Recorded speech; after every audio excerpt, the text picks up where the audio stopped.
हम कल सीख रहे थे अनंत जीवन कितना कीमती है और परमेश्वर की दृष्टि में ये जो जीवन है ये कितना क्या है। हम देख रहे थे कल हमने परमेश्वर के वचन से पढ़ा था जो धरती का जीवन है, जो शारीरिक जीवन है, दो जीवन हम देख रहे थे। एक अनंत जीवन है जो आत्मा और प्राण का जीवन है, जो सदा का जीवन है, जो अनंत जीवन है और वो बहुत कीमती है।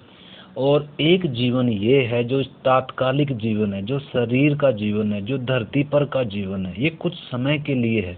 उस अनंत जीवन के सामने ये बिल्कुल ही क्या है, हल्का सा है, थोड़ा सा है। और परमेश्वर का वचन क्या कह रहा है इसमें, हमने पढ़ा था कि हर एक प्राणी घास के समान है, हर प्राणी घास के समान है और उसकी सारी शोभा, उसका सारा वैभव घास के फूल के समान है। और घास सूख जाती है और फूल झड़ जाता है। ये है मनुष्य का इस धरती पर का जीवन। हम देख रहे थे घास के समान, फूल के समान है, जो थोड़े समय के लिए है। इसकी कीमत इस संसार में जो जीवन है, इस शारीरिक जो जीवन है, इसकी परमेश्वर की दृष्टि में क्या कीमत है आप समझ सकते हैं। घास के समान बताया गया, फूल के समान बताया गया। इसलिए परमेश्वर ने हमें अनंत जीवन पाने का मनुष्य को क्या दिया, एक अवसर दिया। इसलिए प्रभु यीशु मसीह अमरता लेकर आए, यीशु मसीह अनंत जीवन लेकर आए। ये जो घास के समान, ये जो फूल के समान व्यक्ति था, जिसकी सारी शोभा थोड़ी देर के लिए थी और एक दिन क्या हो जाएगा, ये चला जाएगा। इसलिए प्रभु यीशु मसीह या परमेश्वर हर प्राणी को, हर एक इंसान को चाहता है कि वो क्या पाए, अनंत कालीन जीवन को पाए। ठीक है, तो दूसरी बात हम देखते हैं। दूसरी बात, पहला इतिहास 29 अध्याय का 15 वचन हम पढ़ेंगे। ये जो जीवन है इसके विषय में परमेश्वर का वचन क्या कहता है। पहला इतिहास 29 अध्याय का 15 वचन, इसमें लिखा है, तेरी दृष्टि में हम तो अपने सब पुरखाओं के समान परदेसी हैं। पृथ्वी पर हमारे दिन छाया के समान बीत जाते हैं और हमारा कुछ ठिकाना नहीं है। देखो परमेश्वर का वचन क्या कहता है, एक बार और मैं पढ़ता हूँ। प्रार्थना के साथ आप इन वचनों को समझ सकते हैं, इनकी गंभीरता। परमेश्वर का पवित्र वचन हम कल भी देख रहे थे। परमेश्वर का वचन अटल है, एक बिंदु भी बिना पूरा हुए टलेगा नहीं। आकाश का टलना सहज है, पृथ्वी का हटना सहज है, परंतु परमेश्वर के वचन में लिखी हुई एक बिंदु भी, एक कोमा भी बिना पूरा हुए टलेगा नहीं। इसलिए परमेश्वर का वचन हमने इसकी गंभीरता को समझना है। इधर लिखा है, तेरी दृष्टि में परमेश्वर हम सब क्या हैं, अपने पुरखाओं के समान हैं, परदेसी और पराये हैं इस धरती पर, और हमारे दिन क्या हैं, छाया के समान बीत जाते हैं। सबसे पहली बात, इस पृथ्वी पर क्या है, अपने पुरखाओं के समान हम क्या हैं, पराये और परदेसी। जैसे हमारे पुरखा आए और कुछ समय जिए, तात्कालिक जीवन जिए, 170 साल का जीवन जिए और वो चले गए, परदेसी के समान आए चले गए। और लिखा है, हमारे दिन छाया के समान है और हमारा कुछ क्या नहीं है, ठिकाना नहीं है। छाया जैसे सूरज दोपहर के समय इस साइड में होता है, दोपहर के पहले उस साइड में होता है, दोपहर के बाद तो छाया होती है और वो छाया थोड़ी देर के लिए दिखाई देती है, उसके बाद क्या हो जाती है, छाया किसी भी चीज़ की छाया क्या हो जाती है, वो थोड़े समय दिखाई देती है और फिर क्या हो जाती है, लोप हो जाती है। ऐसे ही है मनुष्य का जीवन। ऐसा ये जिस पर मनुष्य फूलता है, जिस पर मनुष्य घमंड करता है, और जो मनुष्य का वैभव है, इस संसार का जो धन है, दौलत है, जो इंसान कमाता है, वचन में लिखा है वो घास के समान है, फूल के समान है, और मनुष्य परदेसी और पराये के समान है। और लिखा है इधर लिखा है छाया के समान है, और इंसान का यहाँ कोई ठिकाना नहीं है। भले ही बड़ी बिल्डिंग है, बड़ा घर है, बहुत बिजनेस है, बहुत व्यापार है, बैंक बैलेंस है, परंतु थोड़े समय ये इंसान इस धरती पर है और मौत सब कुछ क्या कर लेगी, इससे छीन लेगी। इसके साथ कुछ भी जाएगा नहीं, इसका कोई ठिकाना नहीं है। देखो इंसान आज कितना धोखे में जी रहा है। वो सोचता है मैं कभी नहीं मरूंगा, और वो सोचता है मैं बस जैसे ही इंसान थोड़ा होश संभालता है काम में, बिजनेस में, व्यापार में, पैसे में, बस इसी संसार में खोकर रह जाता है और इसी संसार की वो चीज़ें बटोरता है जो एक दिन मिटने वाली हैं। परंतु परमेश्वर का वचन हमें क्या कहता है, हम कल भी परसों भी देख रहे थे, हम पहला तिमोथी उसका 6 अध्याय और 11-12 वचन हम पढ़ेंगे। पहला तिमोथी 6 अध्याय का 11 और 12 वचन, परमेश्वर का वचन क्या कहता है हम पढ़ रहे थे। लिखा है, हे परमेश्वर के जन, तो इन बातों से भाग और धर्म और भक्ति और विश्वास, प्रेम, धीरज और नम्रता का पीछा कर। विश्वास की अच्छी कुश्ती लड़ और उस अनंत जीवन को धर ले, उस अनंत जीवन को बटोर ले, उस अनंत जीवन को धर ले जिसके लिए तू बुलाया गया है, जिसके लिए तूने प्रभु का अंगीकार किया है, जिसके लिए तूने प्रभु पर विश्वास किया है। लिखा है जितनों ने उस पर विश्वास किया उसने उन्हें अनंत जीवन दिया, उसने परमेश्वर की संतान होने का अधिकार दिया। तो इधर हमने समझना है, वचन कहता है उस अनंत जीवन को बटोर ले, उस अनंत जीवन को धर ले। तो हम आज एक इंसान, एक शारीरिक इंसान, बिना उद्धार पाया, बिना परमेश्वर को जाना व्यक्ति इस संसार का सब कुछ बटोरने में लगा हुआ है। धन दौलत, आदर, इज्जत, सम्मान और सब एक दिन क्या हो जाएगा। अभी 2-3 दिन पहले वो क्या नाम था उसका, सुशांत था जो फिल्मी एक्टर था, उसके पास बिल्डिंग, उसके पास धन दौलत, नाम शोहरत, इज्जत आदर सब कुछ था, लेकिन उसके पास शांति नहीं थी, उसके पास अनंत जीवन नहीं था। घास के समान, इधर जो जैसे हम तुलना इधर देख रहे हैं, घास के समान, फूल के समान, छाया के समान, कोई ठिकाना नहीं है, पराई और परदेसी है पृथ्वी पर। एक सेकंड में क्या हो गया, ढल गया, छाया की तरह, फूल की तरह मुरझा गया, घास की तरह सूख गया और सब कुछ जो कमाया था छोड़कर चला गया।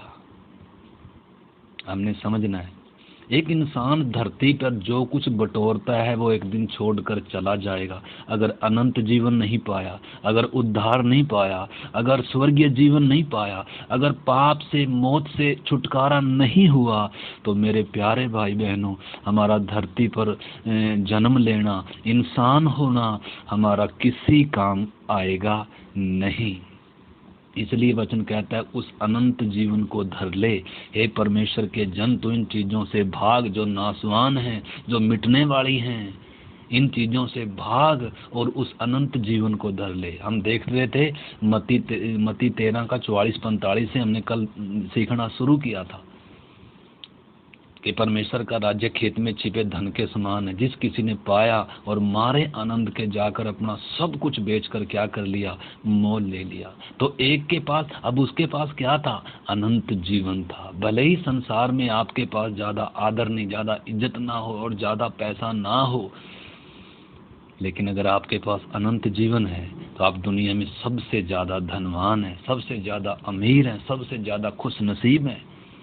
तो इसलिए हमने समझना है, अगर धन आपका धरती पर धन दौलत है भी है तो भी आप उसे क्या, उस पर चंचल धन पर क्या ना लगाएं, मन ना लगाएं। परमेश्वर का वचन इसमें कहता है, हमने पहले भी पढ़ा था, इसका 6 का हम देखते हैं 17वां वचन लिखा है, इस संसार के धनवानों को आज्ञा दे कि वे अभिमानी न हों और चंचल धन पर आशा न रखें, परंतु परमेश्वर पर आशा रखें जो हमारे सुख के लिए सब कुछ बहुतायत से देता है। तो परमेश्वर क्या कह रहा है, जो परमेश्वर हमें जो हमें ज़रूरत है, परमेश्वर उसके वो बहुतायत से हमें क्या करता है, देता है। इधर लिखा है वे भलाई करें और भले कामों में धनी बने। किस में धनी बनना है, धन में नहीं। अगर हमारे पास धन है लेकिन अंदर से हम कंगाल हैं, किसी को देने का, किसी को क्या नहीं है। अगर कंगाल हो, जैसे एक धनवान था, इसने अनंत जीवन को तुच्छ समझा, धनवान को बड़ा समझा, धन को बड़ा समझा और निराश होकर चला गया। इधर लिखा है, इधर चेतावनी दे रहा है परमेश्वर का वचन, लिखा है पर वे भले कामों में धनी बने। हमने किन कामों में धनी बनना है? भले कामों में, दया में।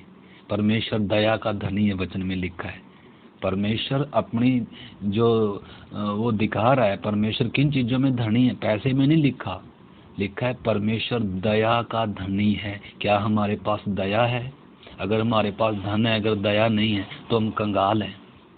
अगर हम दयालु नहीं हैं, अगर हम दयावंत नहीं हैं, इधर वचन में लिखा है भले कामों में धनी बने और उदार और सहायता देने के लिए तैयार रहें। मतलब दानी सज्जन बने, दयालु बने। जैसा तुम्हारा स्वर्गीय पिता दयावंत है, तुम भी क्या बनो? दयावंत बनो। वचन में लिखा है दयालु लोग धन्य हैं वे जो दया करते हैं, क्योंकि उन पर भी दया की जाएगी।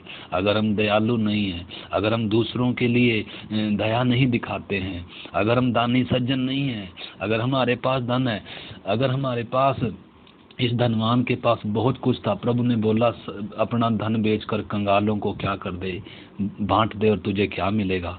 स्वर्ग में धन मिले। एक जक्कई व्यक्ति था, वो कहता है प्रभु आज से मैं अपना सब कुछ, अपना आधी संपत्ति कंगालों को बांट दो, और अगर किसी से मैंने अन्याय से ले लिया है उसको 4 गुना फेर देता हूँ। प्रभु कहता है आज इस घर में अनंत जीवन, उद्धार आया है, पापों की क्षमा आई है।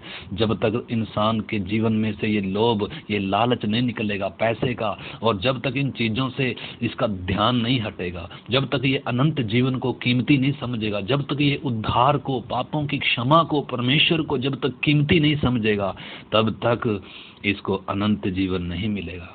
तो हमने समझना है, परमेश्वर का वचन कहता है भले कामों में धनी बने, उस अनंत जीवन को धर लें जो कभी छीना नहीं जाएगा। प्रभु कहता है इस संसार में मैं तुम्हें वो दूंगा जो संसार नहीं दे सकता। ये इस संसार का सब कुछ तो मौत छीन के ले जाएगी, परंतु प्रभु वो जीवन देता है, प्रभु वो शांति देता है, प्रभु वो जीवन देता है जो कभी मौत भी छीन नहीं सकती, मौत भी छीन नहीं सकती।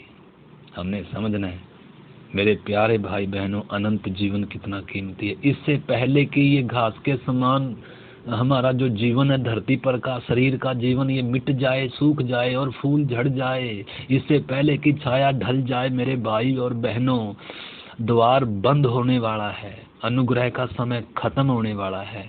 इससे पहले कि आप छाया के समान ढल जाएं, इससे पहले अनंत जीवन पाना है। धन दौलत से बढ़कर, नौकरी से बढ़कर, पढ़ाई से बढ़कर, रिश्तेदार अजीजों से बढ़कर, दुनिया, हमारे पास पृथ्वी पर बहुत काम है, जरूरी है, पढ़ाई जरूरी है, सब काम धंधा बिजनेस जरूरी है, जो हमें जरूरतें चाहिए उनके लिए हमें सब कुछ जरूरी है, परंतु उन सब से बढ़कर जरूरी है अनंत जीवन पाना, उद्धार पाना। मरने के बाद अनंत जीवन नहीं मिलेगा, मरने के बाद मुक्ति नहीं मिलेगी, मरने के बाद दूसरा जन्म नहीं मिलेगा। इससे पहले कि आपका घास के समान का ये जीवन, फूल के समान का ये जीवन सूख जाए, मुरझा जाए, झड़ जाए, या छाया के समान आपकी ये जो उम्र है, ये जो आप 100 साल की उम्र भी छाया के समान है, घास के समान है, फूल के समान है, कोई ठिकाना नहीं है, परदेसी है धरती पर, वो है यात्री और पराये के समान है। हमारे पुरखा चले गए, बड़े बड़े आए, हम कल देख रहे थे सिकंदर बादशाह विश्व विजेता था, चला गया। जाते समय उसने कहा मेरी अर्थी जब लेकर जाओ, सारा धन दौलत मेरे रास्ते पर बिछाना, ताकि दुनिया जाने कि इतना धनी राजा विश्व विजेता होकर भी खाली हाथ जा रहा है। कुछ साथ नहीं जाएगा मेरे प्यारे भाई बहनों। हमारे साथ अनंत जीवन अगर हमने पाया है, सदा का जीवन, अगर हम भले कामों में धनी हैं, अगर हम स्वर्ग में धन इकट्ठा कर रहे हैं, तो हमारा अनंत जीवन के लिए हम बटोर रहे हैं। हम क्या बटोर रहे हैं? हम नाशवान चीजें बटोर रहे हैं या हम अनंत जीवन बटोर रहे हैं? आप और हम चेक कर सकते हैं। इधर हम एक वचन और पढ़ेंगे, परमेश्वर के वचन से हम पढ़ते हैं भजन संहिता 49 अध्याय का 16-17 वचन पढ़ेंगे। भजन संहिता 49 अध्याय भजन संहिता 49 अध्याय और 16-17 वचन पढ़ें। लिखा है, जब कोई धनी हो जाए और उसका घर और वैभव बढ़ जाए, तब तू भय न खाना, तब तू चिंता न करना, तब तू क्या नहीं करना, थोड़ी सी भी क्या नहीं करना, भय नहीं खाना। लिखा है क्योंकि वह धनी और उसका सारा वैभव जाने वाला। लिखा है क्योंकि वह मरकर कुछ भी साथ लेकर नहीं जाएगा। लिखा है उसका वैभव उसके साथ कब्र में जाएगा। उसका सारा जो सब कुछ था कब्र में, मतलब मरते समय क्या हो गया, सब मिट गया, उसका साथ कुछ भी नहीं जाएगा उसके। इसलिए लिखा है 19 वचन में लिखा है, 19-20 में लिखा है, तो भी वह अपने पुरखाओं के समाज में मिलाया जाएगा। मतलब जैसे पुरखा मर गए ऐसे ही मर जाएगा, मिल जाएगा वो मिट्टी में। जैसे पुरखा चले गए वैसे ही चला जाएगा, अगर मुक्ति नहीं पाई, अगर अनंत जीवन नहीं पाया। तो इधर लिखा है, जो कभी उजियाला नहीं देखेंगे, जो कभी उजियाला नहीं देखेंगे, अगर मुक्ति नहीं पाई, अगर अनंत जीवन नहीं पाया, अगर आप इसी धरती का बटोर रहे हो, इसी धरती का आपको धन चाहिए, दौलत चाहिए, आदर चाहिए, संसार चाहिए, खुशी चाहिए, सुख चाहिए, सुविधा चाहिए, ठीक है, सब कुछ ले लो। वचन में लिखा है, यीशु ने कहा, अगर मनुष्य इस संसार में, इस जगत का सब कुछ प्राप्त कर ले, परंतु अगर अपने प्राण की हानि उठाए, अगर अनंत जीवन ना पाए, अगर मरी हुई आत्मा में जीवन ना पाए, अगर पाप से छुटकारा ना पाए, क्योंकि पाप की मजदूरी मृत्यु है, वो मृत्यु अनंत काल की मौत है, तड़पने का स्थान है। मेरे प्यारे भाई बहनों, जिन्होंने बच्चों ने अभी तक उद्धार नहीं पाया, अभी बहुत सारे हम यूट्यूब पे हम प्रभु के दास से जो वचन सीख रहे हैं, यर्दन पार करना सीख रहे हैं, अच्छी बात है, वचन सीखना अच्छी बात है, परंतु बहुत सारे अभी हमारे झुंड में भी अभी तक तो लाल समुंदर भी पार नहीं किया, अभी तक तो उद्धार भी नहीं पाया, अभी तक तो मिस्र भी नहीं छोड़ा, अभी तक तो उस मेमने को, भुजे हुए को भी क्या नहीं किया, उन्होंने उसको खाया नहीं है। और अभी वो सोच रहे हैं, अभी भी हम तो प्रभु के दास से, बड़े दास से क्या सीख रहे हैं, यर्दन पार करना सीख रहे हैं। बहुत सारे संतुष्ट हैं, बहुत सारों को अभी तक भी बुद्धि समझ खुली नहीं है। अरे भाई, पहले आप क्या तो कर लो, मिस्र छोड़कर आप लाल समुंदर तो पार करो, अभी तो यर्दन नदी का जो अनुभव है वो आगे जाकर है। तो इसलिए जो भी बच्चे भाई बहन जिन्होंने अभी तक बपतिस्मा नहीं लिया, बड़े हों, जिन्होंने अभी तक मिस्र नहीं छोड़ा, जिन्होंने अभी तक क्या नहीं किया, बपतिस्मा नहीं लिया, नया जीवन नहीं पाया, ये यर्दन पार करने के सारे वचन आपको किसी काम आएंगे। बहुत सारे अब कितने दिनों से लॉकडाउन है, बहुत सारों सोच रहे हैं अभी तो हमारी कितनी मौज होगी, घर बैठे ही क्या कर रहे हैं। अब तो बहुतों का तो अब तो लोकल पास्टर से भी कोई क्या नहीं है, संपर्क नहीं है, कह रहे हम तो बहुत बच गए, हमें तो बहुत क्या हो गए, मज़े हो गए, अब तो घर में बैठो किसी भी समय यूट्यूब पर। ठीक है मेरे भाई बहनों, अच्छी बात है, बहुत अच्छी बात है, परंतु क्या आपने लाल समुद्र पार किया? क्या आपने मिस्र छोड़ा? क्या आपने उस भूंजे हुए मेमने को खाया? क्या छुटकारे का अनुभव आया? क्या नया जीवन पाया? क्या आपकी नई शुरुआत हुई? कोई फायदा नहीं होगा यर्दन पार के वचन सुनने से। सबसे पहले लाल समुंदर पार होना है। जितने भी मेरी आवाज़ को सुन रहे हैं, आपने समझना है, आज उद्धार का दिन है, आज उद्धार का दिन है।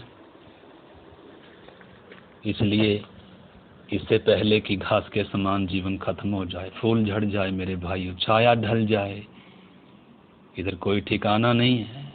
एक वचन और पढ़ेंगे, इसी का भजन संहिता 16 अध्याय और 17 अध्याय, और उसका हम पढ़ेंगे 14-15 वचन। इसमें लिखा है, अपना हाथ बढ़ाकर हे यहोवा मुझे मनुष्यों से बचा, अर्थात संसारिक मनुष्यों से, जिनका भाग इसी जीवन में, संसारिक जो लोग हैं, शारीरिक जो लोग हैं, उनका भाग इसी जीवन में है, इसी पृथ्वी पर है उनका सब कुछ। उनके लिए यही स्वर्ग है, उनके लिए यही क्या है, वो सोचते हैं यही स्वर्ग है, यही नरक है। ठीक है मेरे प्यारे भाई बहनों, ऐसे ही चलते रहो, और जब मौत आएगी, जब आपकी आंखें खुल जाएंगी कि एक स्वर्ग है और एक नरक है, इसी रास्ते पर चलते रहो। ये रास्ता विनाश की ओर जा रहा है। यीशु ने कहा, परमेश्वर ने कहा, दो रास्ते हैं, दो फाटक हैं।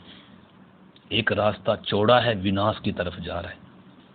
एक रास्ता क्या है, तंग है, वो जीवन की ओर जा रहा है। और दोनों में फाटक हैं। एक का फाटक चौड़ा है, सरल है, एक का फाटक क्या है, तंग है। तो इसलिए मेरे प्यारे भाई बहनों, हमने समझना है, क्या मेरा उद्धार हो गया? क्या मैंने अनंत जीवन पा लिया? क्या मेरा लाल समुद्र पार हो गया? क्या शत्रु से, पाप से, मौत से, अंधकार से मेरा छुटकारा हो गया? हो सकता है आपको चंगाई मिली, आशीष मिली, बरकत मिली यीशु के नाम पे। हो सकता है आपको कुछ इस संसार का कुछ मिल गया होगा, शरीर का, परंतु ये सब नाशवान है, इससे कुछ फायदा नहीं होगा। यीशु मसीह ये चीजें देने के लिए नहीं आया। यीशु मसीह अमरता लेकर आया, यीशु मसीह अनंत जीवन लेकर आया, यीशु मसीह पाप से छुड़ाने आया, यीशु मसीह एक नया जीवन देने आया, यीशु मसीह एक पापी को मौत से, मृत्यु से, शैतान से, अंधकार से छुड़ाने के लिए आया। उसके अंदर नया जीवन, नई शांति, वो जीवन, वो धन देने आया। यीशु मसीह एक व्यक्ति को धनी बनाने आया। कौन सा धन?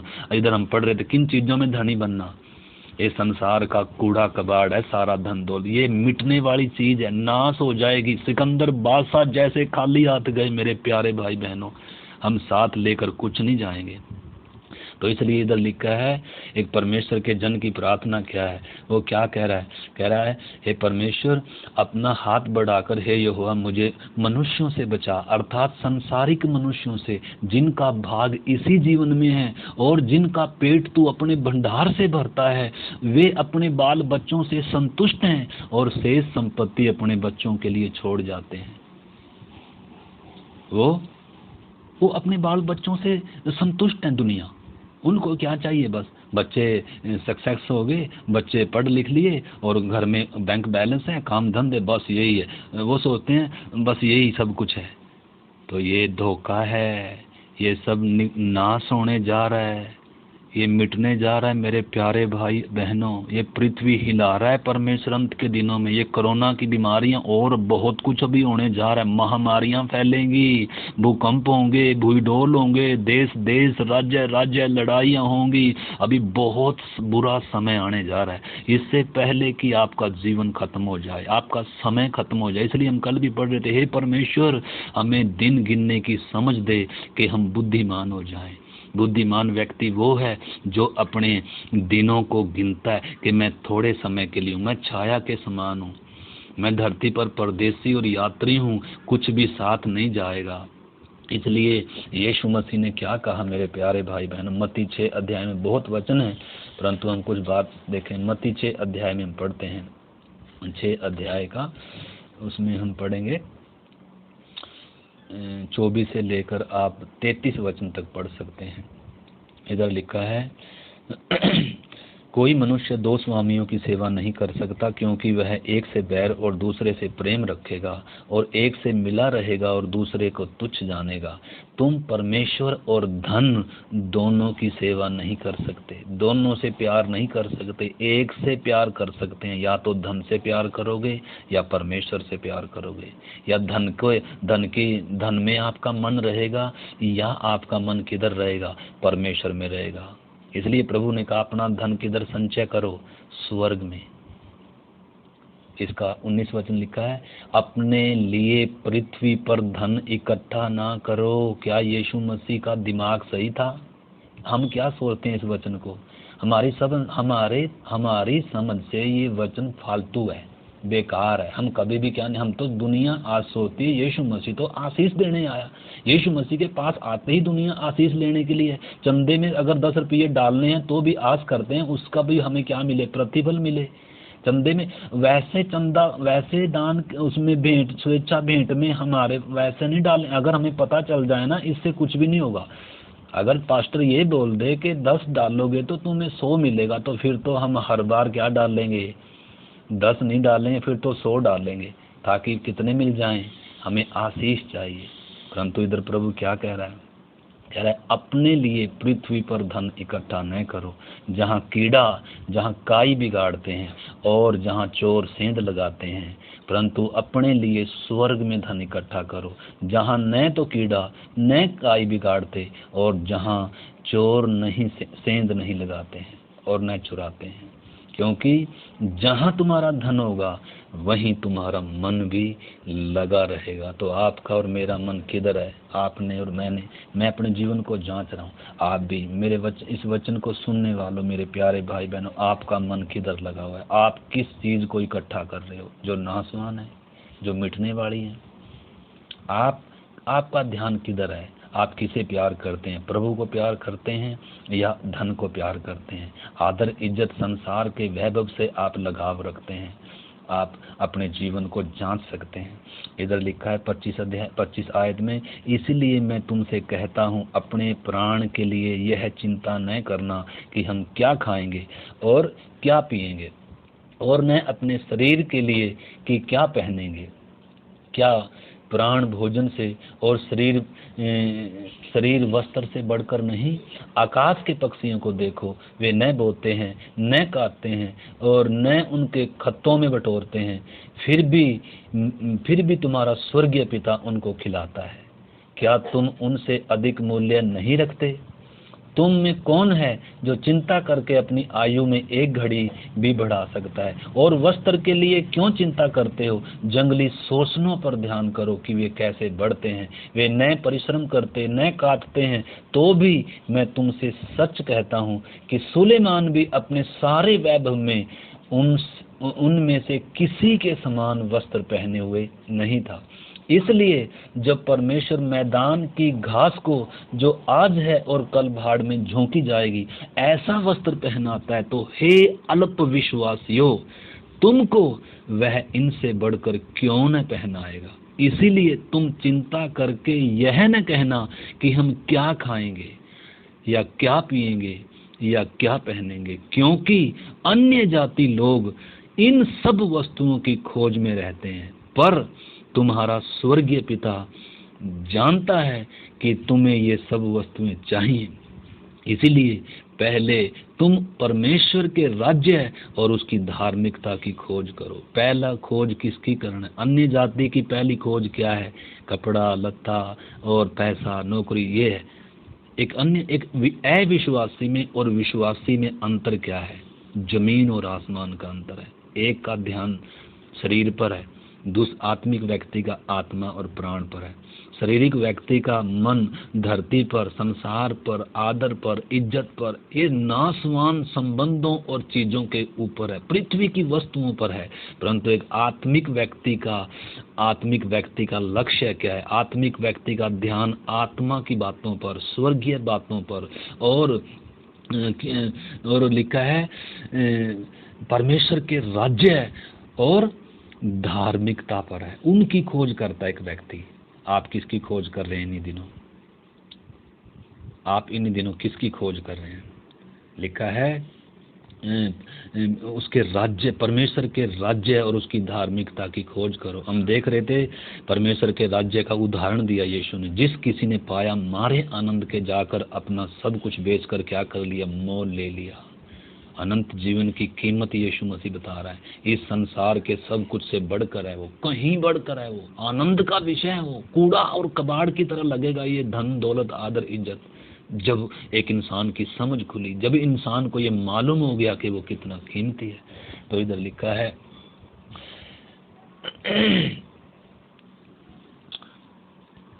एक वचन और हम पढ़ेंगे, पहला यूहन्ना 2 अध्याय और उसका 15-16 वचन।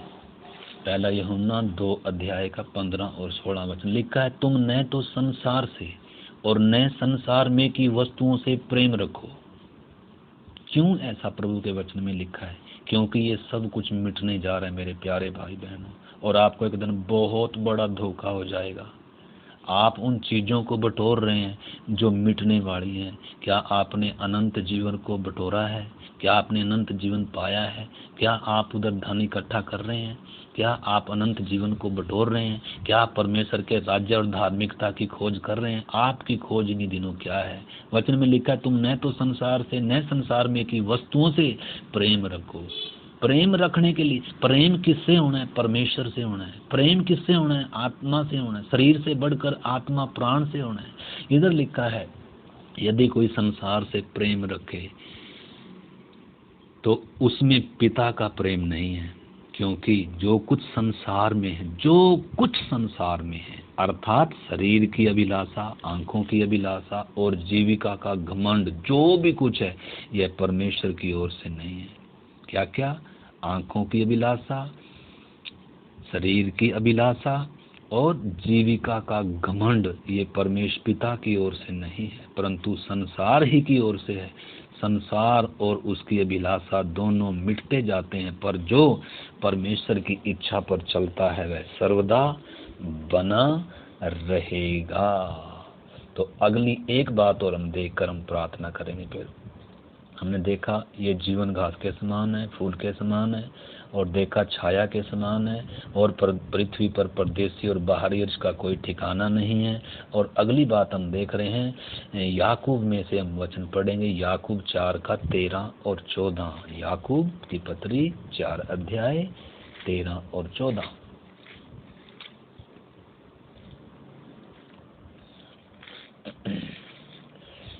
इधर लिखा है, तुम जो कहते हो आज या कल हम किसी और नगर में जाकर वहां 1 वर्ष बिताएंगे और व्यापार करके लाभ कमाएंगे।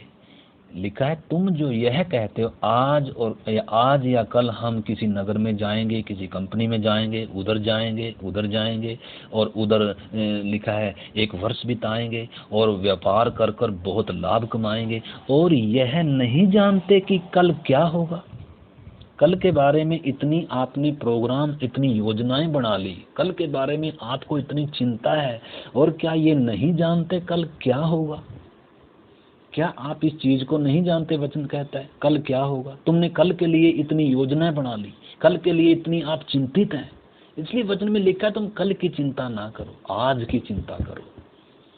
आज की चिंता करो। परमेश्वर से हर दिन का ताजा भोजन परमेश्वर अगर जानवरों को मुहैया करा सकता है, हाथी कितना खाता है हर दिन, परमेश्वर ताजा भोजन उसके लिए मुहैया करके देता है।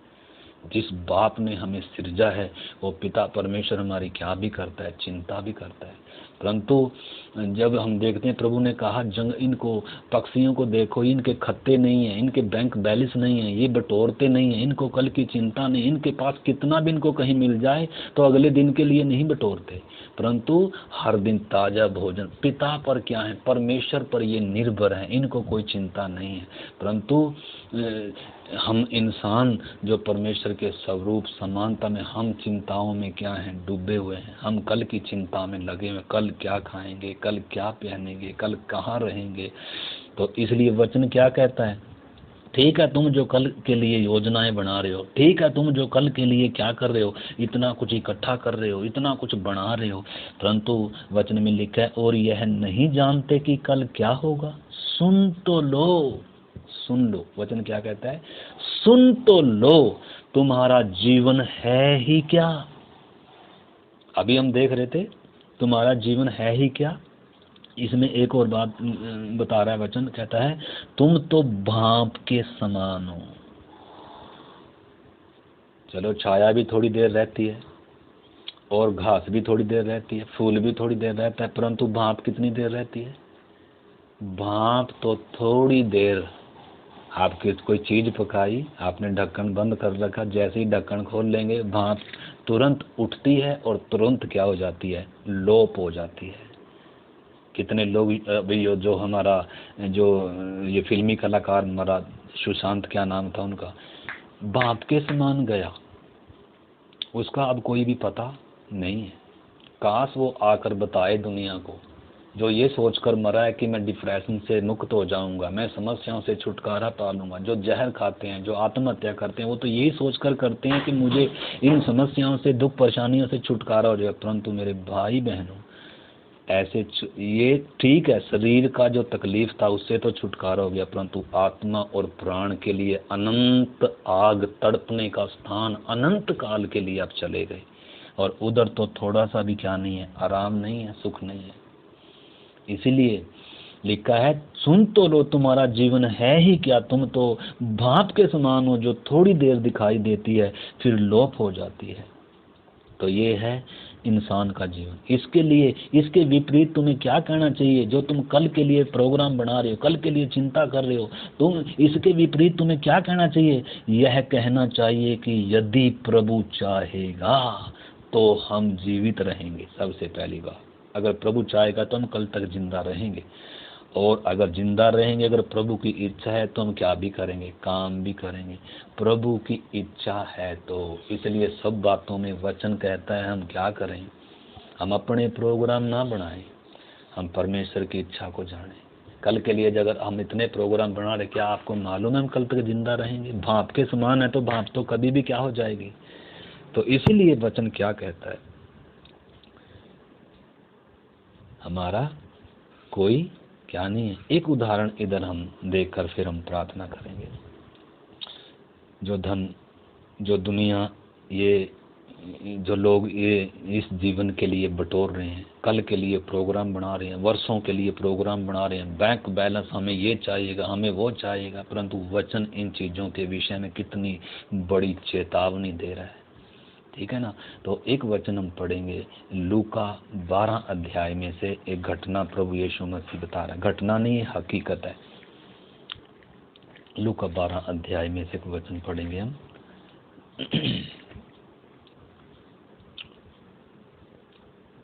एक धनवान मूर्ख का दृष्टांत। एक धनवान मूर्ख, धनवान, इधर भी एक धनवान का जिक्र आया। हमने बहुत धनवानों के बारे में पढ़ा। यीशु ने बहुत धन के विषय में बहुत चेतावनी और बहुत शिक्षा दे रखी है। धन के विषय में प्रभु ने बहुत कहा। और इधर लिखा है, फिर भीड़ में से एक, मैं शॉर्ट में पढ़ता हूँ ताकि समय हमारा बच जाए। लिखा है, और उसने उनसे कहा, चौकस रहो और हर प्रकार के लोभ से अपने आप को बचाए रखो। हम देख रहे हैं कि लोभ सब प्रकार की बुराई की जड़ है। पैसे का लोभ, ठीक है, लालच, ये बहुत क्या है। अगर पैसे से प्यार है तो पैसा कभी छोड़ेंगे नहीं, हम अनंत जीवन छोड़ देंगे। लिखा है, लोभी व्यक्ति प्रभु को छोड़ देता है, संगति को छोड़ देता है, परंतु पैसे को नहीं छोड़ता। लोभ बहुत ही क्या है, सब प्रकार की बुराइयों की क्या है, जड़ है। तो इधर लिखा, चौकस रहो और हर प्रकार के लोभ से अपने आप को बचाए रखो। आपने और मैंने बचा कर रखना है। ये लोभ बहुत बुरी चीज है। ये वायरस की तरह है। जैसे कोरोना वायरस से अपने आप को क्या रखना है, अभी बचा कर रखना है। हाथ सैनिटाइज करने हैं, मास्क लगा कर रखना है, सोशल डिस्टेंस रखना है, भीड़ में क्या नहीं करना। कोरोना वायरस के लिए हम इतना क्या करना है, अपने आप को बचाते हैं। दुनिया, तभी आप क्या करेंगे, बच सकते हैं। इधर लिखा है, प्रभु क्या कह रहा है, लोभ को क्या कह रहा है, वायरस से भी क्या है, खतरनाक क्या है, लोभ है। लिखा है, अपने आप को हर प्रकार के लोभ से बचाए रखो। क्योंकि किसी का जीवन उसकी धन संपत्ति की बहुतायत से नहीं होता है। किसी का जीवन उस व्यक्ति की धन संपत्ति से नहीं होता है। ये तो मिटने वाली है, ये तो चली जाएगी, ये तो छोड़कर जाना पड़ेगा। लिखा है, उसने उनसे एक दृष्टांत कहा, किसी धनवान की भूमि में बड़ी उपज हुई। यहाँ प्रभु यीशु इधर एक दृष्टांत बता रहा है। फिर उनको कह रहा है, किसी धनवान व्यक्ति की बड़ी उपज हुई। तब वह अपने मन में विचार करने लगा, मैं क्या करूं। जब किसी के पास धन हो जाता है ना, फिर वो बहुत उसके मन में लड्डू फूटते हैं, अब क्या करूं, और आगे की योजनाएं बनाता है वो, और आगे की जब धन आ जाता है ना, ये धन बहुत चीजें लेकर आता है। और फिर जिसके पास 1000 आ गई ना, वो सोचता है 2000 कैसे हो। जिसके पास 2000 हो गए वो सोचता है 3000 कैसे हो। जिसके पास एक मंजिल बन गई वो सोचता है दूसरी मंजिल कैसे हो, तीसरी मंजिल कैसे हो। अगर तनख्वाह, अगर नौकरी में, फैक्ट्री में अगर 10,000 है तो सोचते हैं 15,000 कैसे हो। और 8 घंटे में भी सरदा नहीं है, 12 घंटे में भी सरदा नहीं है। तो शुक्र है परमेश्वर ने रात बना रखी, नहीं तो हम तो रात को भी टिकने वाले नहीं है। तो इधर इधर इधर वचन क्या कहता है, प्रभु क्या कहता है, किसी का जीवन उसकी धन संपत्ति की बहुतायत से नहीं है। लिखा है किसी धनवान की उपज हुई, बहुत उपज हुई, और वो अपने मन में विचार करने लगा मैं क्या करूं, क्योंकि मेरे यहाँ जगह नहीं कि मैं इतनी उपज को रखूं। कह रहा है फसल ज्यादा होगी, धन दौलत ज्यादा हो गया, अब मैं क्या करूंगा, इसको जमा करूंगा, कल के लिए जमा करूंगा।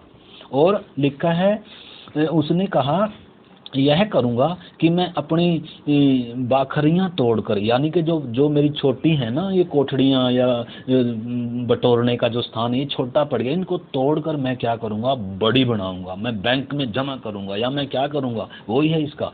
उस समय तो बैंक नहीं होते थे, नहीं तो यीशु क्या बोलता, बैंक में जमा करूंगा। परंतु उस समय कैसे धन को इकट्ठा करते थे, अपने नाज को या अपनी धन संपत्ति को। वो धन होता था तो सोने चांदी के रूप में होता था, और अगर वस्तु होती थी वो अपने भंडारों में क्या करते थे, जमा करते। तो ये कहता है मेरे पास इतना हो गया, इसलिए अब मैं क्या करूंगा, इनको जमा करूंगा।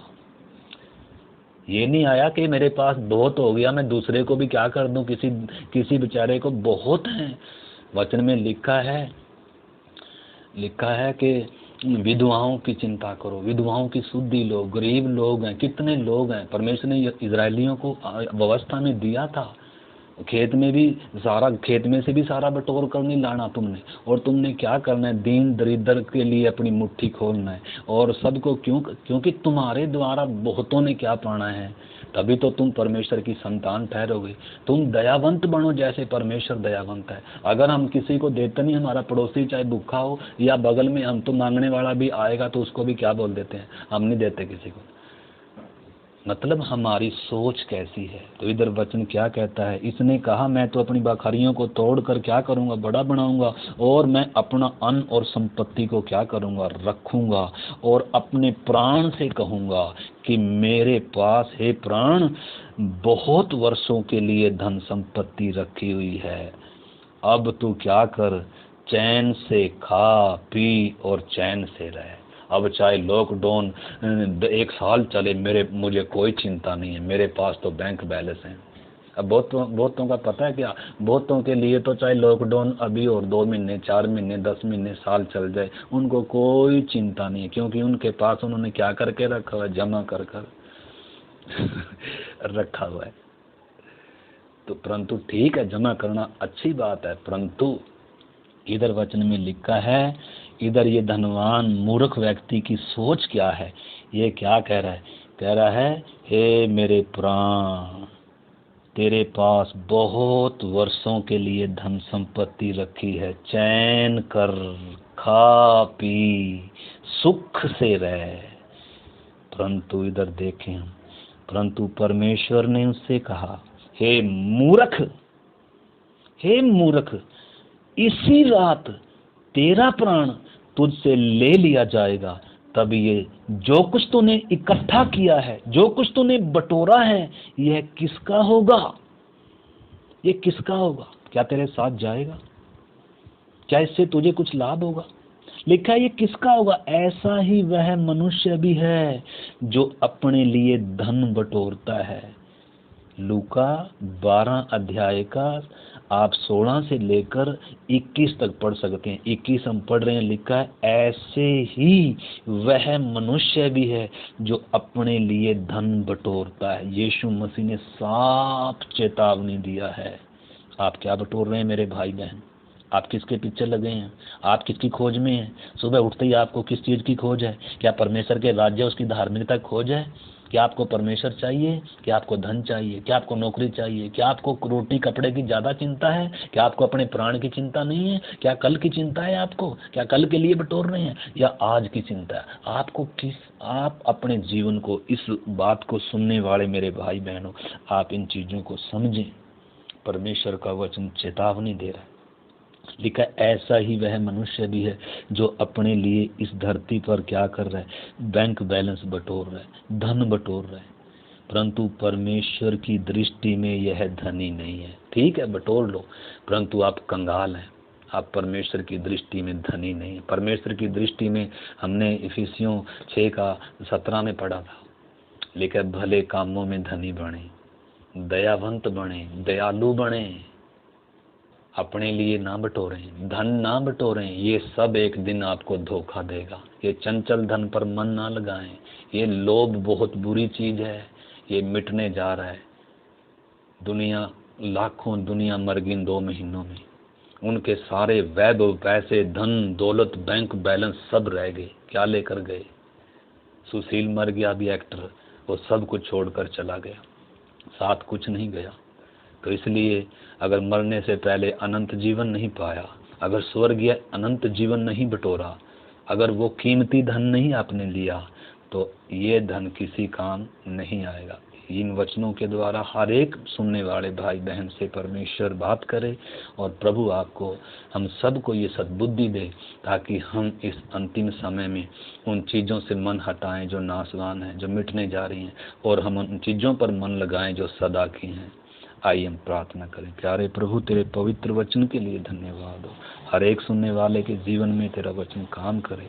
प्रभु, हमारा भरोसा खुद पर ना हो प्रभु, संसार की धन दौलत पर ना हो, हमारा ध्यान, हमारी खोज प्रभु और नाशवान वस्तुएं ना हो, परंतु प्रभु हमारा ध्यान वो अनंत जीवन, वो आत्मिक बातें प्रभु जो आपने हमारे लिए तैयार किए हैं, पृथ्वी पर नहीं स्वर्गीय वस्तुओं पर हम मन लगाएं प्रभु, शरीर पर नहीं आत्मा पर मन लगाएं प्रभु। आप हम प्रत्येक की सहायता करें, बुद्धि समझ खुले, सारा अंधकार, तमाम प्रकार की अज्ञानता, रुकावटें प्रभु यीशु मसीह के नाम से हर एक जीवन और मन से हट जाएं प्रभु। हर एक को नया मन दे प्रभु, बुद्धि ज्ञान और समझ दे प्रभु। आपके हाथ में सौंपते हैं पिता, यीशु मसीह के नाम से हम प्रार्थना को मांगते हैं।